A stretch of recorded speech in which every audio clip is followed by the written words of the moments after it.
Without further ado, I'd like to introduce the Commissioner of the Big 12, Mr. Bowlsby. Sir. Thank you, Peter. Good morning. Welcome all. We're all, I think, probably still a little bit in football mode, but it's time to start thinking about basketball as well. We had a terrific year in 2017-18. The Big 12 was ranked first in RPI and first in strength of schedule, and we had 90% of our teams in the postseason, including 7 in the NCAA tournament. We also had 4 teams in the Sweet 16 and Kansas in the Final Four, and that's in the last 3 years we've had 70% of our teams that have been in the Sweet 16. So it's I think what we've always said is that we have tremendous balance in the league, but we also had an almost 80% win percentage in the non-conference schedule. So we're competing up and down the ranks in the Big 12 conference season, but we're also competing very well against the nation's best. In fact, it was the 16th week of the season last year before we had a team in the conference that fell below 500. So those are all pretty remarkable statistics, I think, and we really feel like this year will be another year that is remarkably competitive. Obviously, we're committed to playing the full double round robin, but we also know that we need to work hard to strengthen our non-conference schedule, and we've had good success with the Big 12 SEC Challenge, and we expect to continue that for the foreseeable future. But we're also announcing today that we have created a scheduling alliance with the Big East, and that will start in the 2019-2020 season. We will coordinate on sites with the around the SEC Challenge, and this is going to be earlier in the year. It's likely to be late November, early December.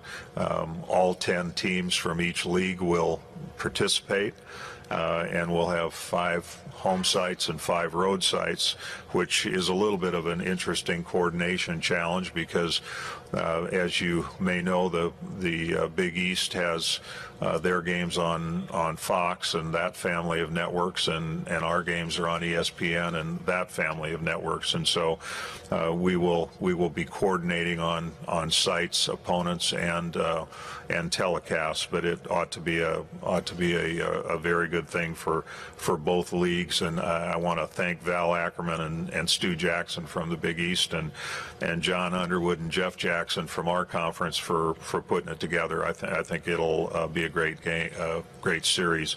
It's a 4-year agreement, and there again, like the Big 12 SEC Challenge, we sort of see it as an ongoing activity, but time will tell on that. Right now, we've got 4 games scheduled for next year: KU Villanova, Texas Providence, Oklahoma Creighton, and Kansas State and Marquette. And we'll go about the process of scheduling the others as we can get them scheduled. We also are announcing an extension of our agreement with Kansas City, and we are currently scheduled to be here through 2020. We will be extending that agreement through 24. Excuse me. And as you know, we also, beginning next year in the 1920 season, will be playing our women's tournament here in Kansas City. It has been here before, obviously. There have been 17 men's championships here. This year's will be the 18th. 11 of them have been at the Sprint Center. Of course, we were at Kemper Arena before that. The women's tournament will be in Memorial Coliseum, and the team here in Kansas City, Kathy Nelson and Brenda Tinnen and all the folks with the Kansas City Sports Organization and the Sprint Center have done a great job for us. And interestingly enough, we really don't have much debate at this point about the site of our tournament. I think our men's tournament has been the best in the country. This is a wonderful venue at which to host it. The area around the venue has gotten better and better every year.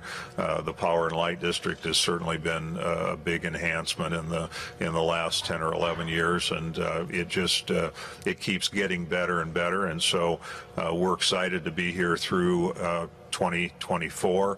We're excited to have both tournaments combined and operating at the same time in the same city. We think there's some real synergy there, and so if I could ask Kathy and Brenda to come up here and join me. They're actually Kathy is sporting a new T-shirt. I'm not sure that she's making a huge fashion statement, but it certainly is a good way to welcome it in. And I will. I'm not planning to take any questions from the podium, but I'll be here all morning. If you need to touch base with me, I'll be happy to be here. Thank you.